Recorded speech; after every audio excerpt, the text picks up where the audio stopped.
ಸಚಿವ ಶಾಸಕರ ಜೊತೆ ಸಿಎಂ ಪೂರ್ವಭಾವಿ ಸಭೆ. ಸಂಜೆ 6:30ಕ್ಕೆ ಸಮಿತಿ ಕೊಠಡಿಯಲ್ಲಿ ಮೀಟಿಂಗ್.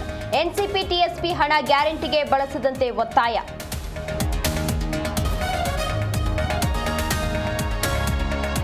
ಸಿಐಡಿ ಕಸ್ಟಡಿಯಲ್ಲಿ ಭೈರತಿ ಬಸವರಾಜ್. ಇಂದು ಡಿವೈಎಸ್ಪಿ ನೇತೃತ್ವದಲ್ಲಿ ಶಾಸಕರ ವಿಚಾರಣೆ. ಏನ್ ಕೇಳಿದ್ರು ಒಂದೇ ಉತ್ತರ, ಗೊತ್ತಿಲ್ಲ.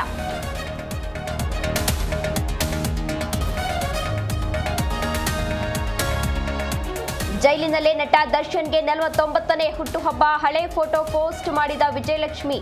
ಕಾಮನ್ ಡಿಪಿ ರಿಲೀಸ್ ಮಾಡಿದ ಡಿ ಫ್ಯಾನ್ಸ್.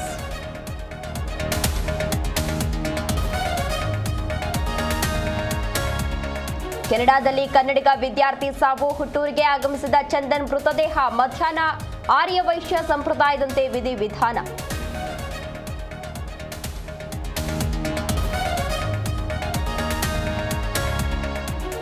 ಗೆದ್ದ ಟೀಂ ಇಂಡಿಯಾ, ಬಿದ್ದ ಪಾಕಿಸ್ತಾನ. ಬಡಾಯಿ ಕೊಚ್ಚಿಕೊಂಡವರ ಬೆನ್ನುಮೂಳೆ ಮುರಿತು ಭಾರತ. ದೇಶದಾದ್ಯಂತ ಕಪ್ ಗೆದ್ದಷ್ಟೇ ಸಂಭ್ರಮ.